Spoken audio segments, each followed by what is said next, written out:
Hey everyone, welcome back to the channel. तो आज के लेक्चर में हम पढ़ने वाले हैं biochemical characterization of transforming principle. जैसे कि हमने लास्ट एक्सपेरिमेंट में पढ़ा था या लास्ट लेक्चर में देखा था ग्रिफ्थ एक्सपेरिमेंट के बारे में, जिन्होंने ट्रांसफॉर्मिंग प्रिंसिपल दिया है।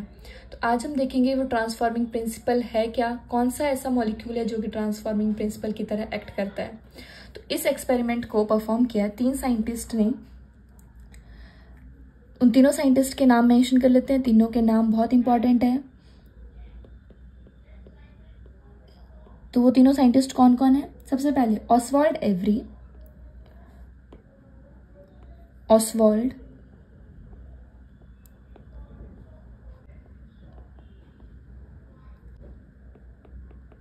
Colin MacLeod, Maclyn, McCarty. इन तीनों ने मिलकर 1944 में एक्सपेरिमेंट किया था और इन्होंने बायोकेमिकल नेचर बताया था ट्रांसफॉर्मिंग प्रिंसिपल का। ठीक है, तो सबसे पहले इन्होंने क्या किया यह मेंशन कर लेते हैं कि कब किया था इन्होंने। तो ये किया इन्होंने इन 1944। मीन्स एक हम ये कह सकते हैं कि सीरीज ऑफ एक्सपेरिमेंट्स परफॉर्म किए थे उन्होंने 1933 टू 1934, जिसका रिजल्ट जो है वो ट्रांसफॉर्मिंग प्रिंसिपल का नेचर बताता है। ठीक है, तो इनका मेन काम क्या था? दे प्यूरिफाइड। सबसे पहले तो इन्होंने क्या किया, हीट किल्ड एस्ट्रेन। हमने लास्ट लेक्चर में भी टर्म यूज किया हीट किल्ड एस्ट्रेन। उसके अंदर से प्रोटीन, आरएनए, डीएनए, इनको प्यूरिफाई किया। ठीक है, so they purified DNA, RNA and proteins from heat killed estrine,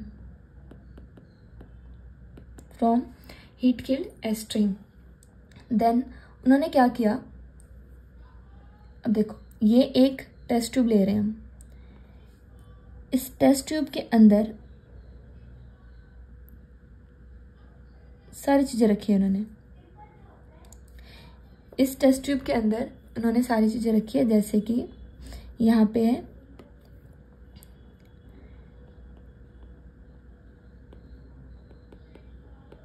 heat killed strain plus R strain. ठीक है, इसके अंदर डीएनए भी है, आरएनए भी है एंड प्रोटीन भी है।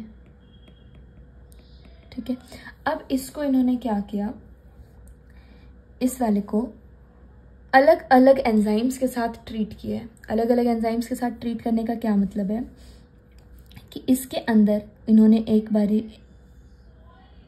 इसके अंदर इन्होंने डाल दिया आरएनएस, एक बार इसके अंदर इन्होंने डाल दिया प्रोटीएज और एक बार इन्होंने इसके अंदर डाल दिया डीएनएज।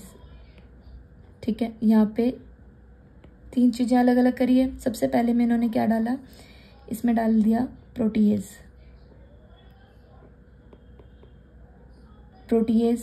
अगले में क्या डाला,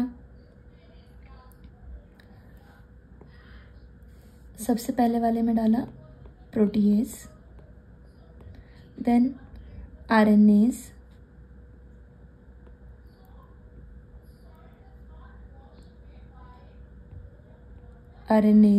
और थर्ड वाले में डाला डीएनएज। ठीक है, तो अब तीनों में जब उन्होंने प्रोटीएज डाला, प्रोटीन क्या करता है, प्रोटीएज का काम क्या है, ये डिग्रेड कर देगा, डिग्रेड्स। प्रोटीएज क्या करेगा, इट डाइजेस्ट प्रोटीन। डीएनएज क्या करेगा, it will digest DNA. RNase क्या करेगा, इट विल डाइजेस्ट RNA। ठीक है, तीनों को डाइजेस्ट कर देगा। अब जब हम यहाँ पे देखेंगे तो जब प्रोटीएज को डाइजेस्ट कर दिया गया तो यहाँ पे इसको जब हमने माइस के अंदर इंजेक्ट किया, ठीक है, यहाँ पे इसको हमने क्या किया, माइस के अंदर इंजेक्ट किया,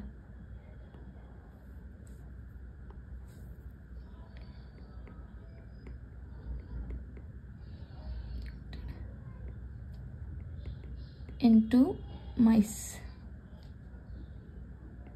ठीक है, माइस के अंदर इंजेक्ट किया। अब इसको हमने क्या किया, जब इसको हमने माइस के अंदर डाला, इन तीनों को हमने माइस के अंदर डाला, ठीक है।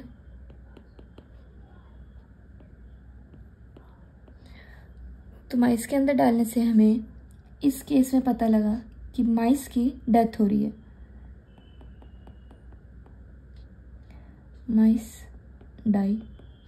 इसके केस में भी, आरएनएस के केस में भी क्या होगा, माइस डाई। जबकि जब हम डीएनएस के केस में देखते हैं तो माइस लिव, ठीक है। तो ये क्यों हो रहा है, ड्यू टू ट्रांसफॉर्मेशन। अब ये ट्रांसफॉर्मेशन किसका हो रहा है, transformation of R strain into S strain. यहाँ पे भी क्या होगा, due to transformation, due to transformation.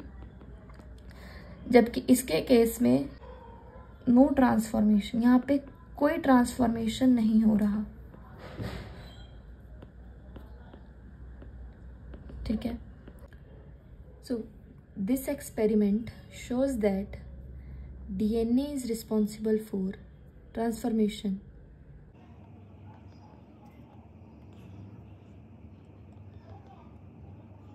This experiment shows that DNA is responsible for transformation.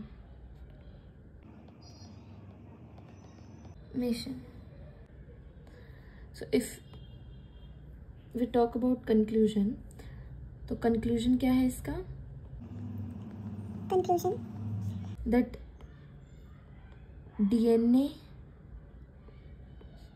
is the hereditary material। तो हेरिडिटरी मटेरियल क्या होता है, ऐसा मटेरियल जो नेक्स्ट जनरेशन में ट्रांसफ़र होता है, एक जनरेशन से दूसरे जनरेशन में ये ट्रांसफ़र होता है, उसको हम हेरिडिटरी मटेरियल बताते हैं।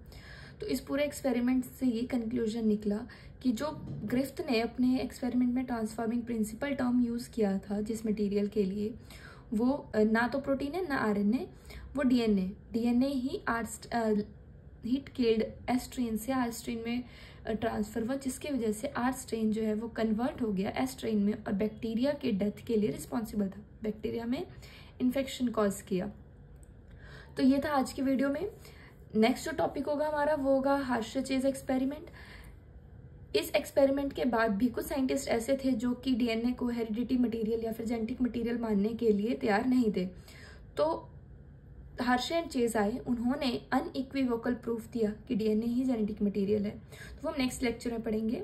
इस पे कोई भी डाउट हो तो आप कमेंट सेक्शन में कमेंट कर सकते हैं। Thank you for watching.